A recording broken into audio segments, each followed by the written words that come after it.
അച്ഛൻ പറഞ്ഞ കഥകളുടെ 39-ാം ഭാഗം പറയുന്നത് ഗന്ധർവന്മാരുമായി യുദ്ധം ചെയ്ത് കൗരവരെ രക്ഷിച്ച അർജുനന്റെ കഥയാണ്. അർജുനൻ നടത്തിയ ഗന്ധർവ യുദ്ധത്തിലേക്ക്. കള്ളച്ചൂതിൽ പരാജയപ്പെട്ട് 12 വർഷത്തെ വനവാസത്തിനും 1 വർഷത്തെ അജ്ഞാതവാസത്തിനും വിധിക്കപ്പെട്ട പാണ്ഡവർ ദൈത്യവനത്തിൽ താമസിക്കുന്ന കാലം.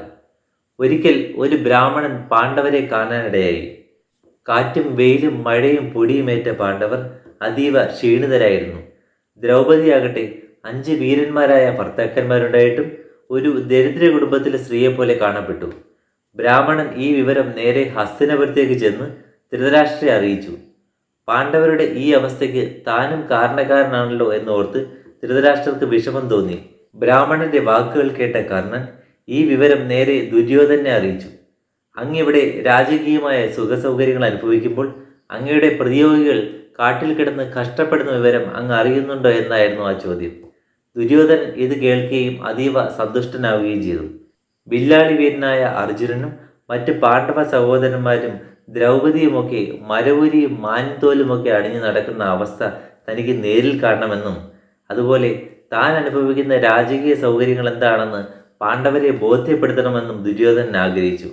തങ്ങൾ പാണ്ഡവരുടെ അടുത്തേക്ക് പോകുന്നത് പിതാവായ ധൃതരാഷ്ട്രർ ഒരിക്കലും സമ്മതിക്കില്ലെന്നറിയാമായിരുന്ന ദുര്യോധനൻ അതിനായി ഒരടവ് പ്രയോഗിച്ചു. ധൃതരാഷ്ട്രരുടെ അടുത്ത് ചെന്നിട്ട് ദൈത്യവനത്തിനടുത്തായി കുറച്ച് ഗ്രാമങ്ങളുണ്ടെന്നും അവിടുത്തെ കർഷകർക്ക് ധാരാളം വസ്തുവകകളും കന്നുകാലി സമ്പത്തുമൊക്കെ ഉണ്ടെന്നും ഒരു രാജാവ് എന്നുള്ള നിലയിൽ അതിൻ്റെ എല്ലാം കൃത്യമായ കണക്കെടുക്കാൻ താൻ ആഗ്രഹിക്കുന്നുവെന്നും പറഞ്ഞു. കൂട്ടത്തിൽ നായാട്ടുകൂടി നടക്കുമല്ലോ. പാണ്ഡവർ താമസിക്കുന്നത് ദൈത്യവനത്തിലടുത്താണ് എന്ന് മനസ്സിലാക്കിയിരുന്ന ധൃതരാഷ്ട്രർ ദുര്യോധനെ എതിർത്തു. പാണ്ഡവരും കൗരവരും തമ്മിൽ കാണാനിടയായ അത് വലിയ സംഘർഷത്തിലേക്ക് നയിക്കുമെന്നും അർജുനൻ ദേവലോകത്തേക്ക് പോയി നിരവധി ദിവ്യാസ്ത്രങ്ങൾ നേടിയെടുത്ത് തിരികെ വന്നിരിക്കുന്ന സമയമായതിനാൽ എത്ര വലിയ സേനയുമായി ചെന്നാലും അത് കൗരവരെ സംബന്ധിച്ച് ആത്മഹത്യാപരവുമായിരിക്കുമെന്നും പറഞ്ഞു. അപ്പോൾ ശകുനി കാര്യത്തിൽ ഇടപെട്ടു. 12 വർഷത്തെ വനവാസത്തിനും 1 വർഷത്തെ അജ്ഞാതവാസത്തിനും പ്രതിജ്ഞയെടുത്ത യുധിഷ്ഠിരൻ അതൊരിക്കലും തെറ്റിക്കില്ലെന്നും ധർമ്മം വിട്ട് പ്രവർത്തിക്കാത്ത യുധിഷ്ഠിരന്റെ വാക്കുകളെ ഒരിക്കലും പാണ്ഡവ സഹോദരന്മാർ ധിക്കരിക്കില്ലെന്നും അറിയിച്ചു. അതിനാൽ തന്നെ കൗരവർ എപ്പോഴും സുരക്ഷിതരായിരിക്കുമെന്ന് ധൃതരാഷ്ട്രരെ ബോധ്യപ്പെടുത്താൻ ശകുനിക്ക് കഴിഞ്ഞു. അങ്ങനെ ധൃതരാഷ്ട്രർ സമ്മതം മൂളുകയും ദുര്യോധനൻ യാത്രയ്ക്കുള്ള സന്നാഹങ്ങൾ ഒരുക്കുകയും ചെയ്തു.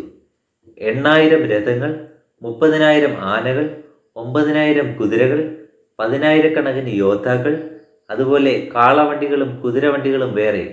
ഇവയൊക്കെ കൂടാതെ നിരവധി വേട്ടക്കാർ, നർത്തകർ, അതുപോലെ കായിക വിനോദങ്ങൾക്കുള്ള നിരവധി സംവിധാനങ്ങൾ, ഇവയെല്ലാം ചേർന്ന് കൗരവരും കൗരവ പത്നിമാരും കർണനും അടങ്ങുന്ന ഒരു സംഘം ദൈത്യവനത്തിലേക്ക് യാത്രയാവുകയും അവിടെ കൂടാരമടിച്ച് താമസിക്കുകയും ചെയ്തു. ദൈത്യവനത്തിലെ ഒരു തടാകത്തിനടുത്തായി കുറച്ച് സ്ഥലം കണ്ടെത്തിയ കൗരവർ അവിടെ തങ്ങളുടെ ക്രീഡാ വിനോദത്തിന്, അതായത് കായിക വിനോദങ്ങൾക്കുള്ള സ്ഥലമായി തിരഞ്ഞെടുക്കുകയും അതിനുള്ള ഒരുക്കങ്ങൾ തുടങ്ങുകയും ചെയ്തു. എന്നാൽ ഗന്ധർവ രാജാവായ ചിത്രസേന നേതൃത്വത്തിൽ ഒരു കൂട്ടം ഗന്ധർവന്മാർ അവിടെ താമസിക്കുകയും യാഗയജ്ഞങ്ങൾ നടത്തുകയും ചെയ്യുന്ന സമയമായിരുന്നു അത്. തങ്ങളുടെ പ്രദേശം കയ്യേറിയ കൗരവരോട് ഗന്ധർവന്മാർ മടങ്ങിപ്പോകാൻ നിർദ്ദേശം നൽകി. എന്നാൽ കൗരവപക്ഷം പിന്മാറാൻ കൂട്ടാക്കിയില്ല. ആ ഒരു വാഗ്വാദം പിന്നീട് വലിയ കലഹമാവുകയും അത് സംഘർഷത്തിലേക്ക് നയിക്കുകയും ചെയ്തു. അങ്ങനെ കൗരവപ്പടയും ഗന്ധർവന്മാരും തമ്മിലുള്ള യുദ്ധം തുടങ്ങി. കൗരവപ്പട എത്ര കഠിനമായി ശ്രമിച്ചിട്ടും ഗന്ധർവന്മാരുടെ മായിക ശക്തികൾക്ക് മുന്നിൽ പിടിച്ചു നിൽക്കാനായില്ല. എന്നാൽ ഗന്ധർവന്മാരെ അത്ഭുതപ്പെടുത്തിയ ഒന്നുണ്ടായി. സൂര്യ തേജസ്സുള്ള കൗരവപക്ഷത്തെ ഒരു യോദ്ധാവ് മാത്രം ഒറ്റയ്ക്ക് നിന്ന് പോരടിക്കുകയും 100 ഗന്ധർവന്മാരെ വീഴ്ത്തുകയും ചെയ്തു. കർണനായിരുന്നു അത്.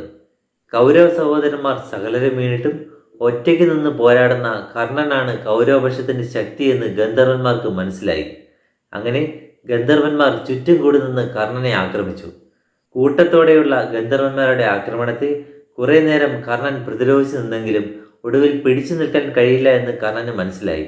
അങ്ങനെ കൗരവപക്ഷത്തെ കൗരവ സഹോദരന്മാരിലെ മൂന്നാമനായ വികർണന്റെ രഥത്തിൽ കയറി കർണൻ യുദ്ധരംഗത്ത് നിന്ന് പലായനം ചെയ്തു. കർണൻ പോയതോടെ ഒറ്റയ്ക്കായി പോയ ദുര്യോധനൻ ഒടുവിൽ പരാജയം സമ്മതിക്കുകയും അങ്ങനെ കൗരവ സഹോദരന്മാരും കൗരവ പത്നിമാരും ഉൾപ്പെടെയുള്ള സംഘത്തെ ഗന്ധർവന്മാർ ബന്ധിക്കുകയും തടവിലാക്കുകയും ചെയ്തു. രക്ഷപ്പെട്ടോടിയ അംഗരക്ഷകർ പാണ്ഡവർ താമസിക്കുന്ന സ്ഥലത്തെത്തി. യുധിഷ്ഠിരൻ ധ്യാനത്തിലും അർജുനൻ വിശ്രമത്തിലും ഭീമൻ ആയുധ പരിശീലനത്തിലും ഏർപ്പെടുന്ന സമയമായിരുന്നു അത്. രക്ഷപ്പെട്ടോടി വന്ന അംഗരക്ഷകർ യുധിഷ്ഠിരനോട് സഹായം അഭ്യർത്ഥിച്ചു. ശത്രുക്കളാണെങ്കിലും സഹോദരന്മാരാണല്ലോ. അങ്ങനെ യുധിഷ്ഠിരൻ കൗരവപക്ഷത്തെ സഹായിക്കാമെന്ന് ഏറ്റു. എന്നാൽ ഭീമൻ അതിനെ ശക്തിയായി എതിർത്തു. തങ്ങളെ ഇത്രമാത്രം ദ്രോഹിച്ച കൗരവരെ എന്തിനു രക്ഷിക്കണം എന്നായിരുന്നു ഭീമന്റെ നിലപാട്. എന്നാൽ അഭയം തേടി വരുന്നവരെ കൈവിടുന്നത് യുദ്ധധർമ്മമല്ല എന്ന് മനസ്സിലാക്കിയിരുന്ന അർജുനൻ ഭീമനെ പറഞ്ഞ് മനസ്സിലാക്കുകയും അങ്ങനെ അർജുനനും ഭീമനും നകുലനും സഹദേവനും അടങ്ങുന്ന സംഘം ഗന്ധർവന്മാരുമായി പോരടിച്ച് കൗരവരെ മോചിപ്പിക്കാനായി യാത്ര തിരിക്കുകയും ചെയ്തു. പോകുന്നതിന് മുൻപായി യുധിഷ്ഠിരൻ ചില നിർദ്ദേശങ്ങൾ നൽകിയിരുന്നു. ഗന്ധർവന്മാരുമായി സന്ധി ചെയ്ത് കൗരവരെ മോചിപ്പിക്കാൻ ശ്രമിക്കണമെന്നും അത് നടന്നില്ലെങ്കിൽ മാത്രം ചെറിയ രീതിയിൽ ശക്തി പ്രയോഗം ആവാമെന്നും ഇനി ഒന്നും നടന്നില്ലെങ്കിൽ മാത്രം സർവ്വസന്നാഹങ്ങളും എടുത്ത് ആഞ്ഞടിക്കണമെന്നും പറഞ്ഞു. യുദ്ധരംഗത്തെത്തിയ ഭീമനും അർജുനനും നകുലനും സഹദേവനും കൗരവരെ മോചിപ്പിക്കണമെന്ന് ഗന്ധർവന്മാരോട് അഭ്യർത്ഥിച്ചു. അത് യുധിഷ്ഠിരന്റെ ആജ്ഞയാണെന്നും അറിയിച്ചു. എന്നാൽ തങ്ങളുടെ നേതാവ് ദേവേന്ദ്രനാണെന്നും അദ്ദേഹത്തിൻ്റെ നിർദ്ദേശങ്ങൾ മാത്രമേ തങ്ങൾ പാലിക്കൂ എന്നും ഗന്ധർവന്മാർ അറിയിച്ചു. മറ്റ് വഴികളില്ലാതെ പാണ്ഡവ സഹോദരന്മാരും ഗന്ധർവന്മാരും തമ്മിലുള്ള യുദ്ധം തുടങ്ങി. ഭീമനോടും നകുലിനോടും സഹദേവനോടും ഒരു പരിധിവരെ പിടിച്ചു നിൽക്കാൻ ഗന്ധർവന്മാർക്ക് കഴിഞ്ഞെങ്കിലും അർജുനൻ ഗാണ്ഡീവവും മറ്റ് ദിവ്യാസ്ത്രങ്ങളും പുറത്തെടുത്തതോടെ ഗന്ധർവന്മാരുടെ അടിതെറ്റി.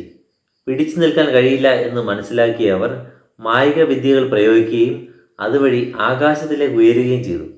അർജുനൻ തീരെ വിട്ടുകൊടുത്തില്ല.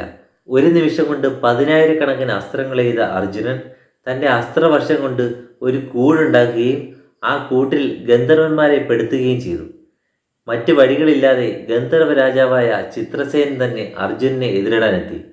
തൻ്റെ മായിക ശക്തിയാൽ അപ്രത്യക്ഷനായി നിന്ന ചിത്രസേനൻ അർജുനെതിരെ അസ്ത്രപ്രയോഗം നടത്തി. എന്നാൽ അർജുനന് ശബ്ദഭേദി വിദ്യ വശമായിരുന്നു. ലക്ഷ്യം കാണാതെ ശബ്ദം മാത്രം കേട്ടുകൊണ്ട് അസ്ത്രങ്ങൾ അയക്കുന്ന രീതിയാണ് ശബ്ദഭേദി വിദ്യ.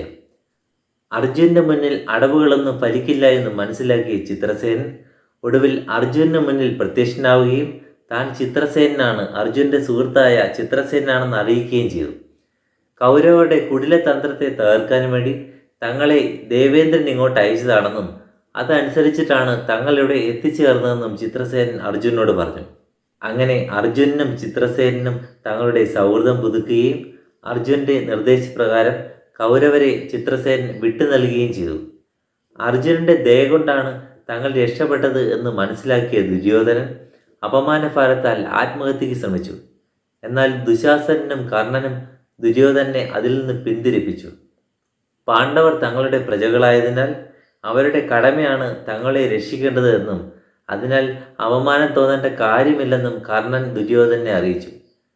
അങ്ങനെ ആത്മഹത്യാ ശ്രമത്തിൽ നിന്നും ദുര്യോധൻ പിന്മാറിയെങ്കിലും കൗരവപക്ഷത്തെ സംബന്ധിച്ച് ഒരു തീരാ കളങ്കമായി ഗന്ധർവയുദ്ധം മാറി.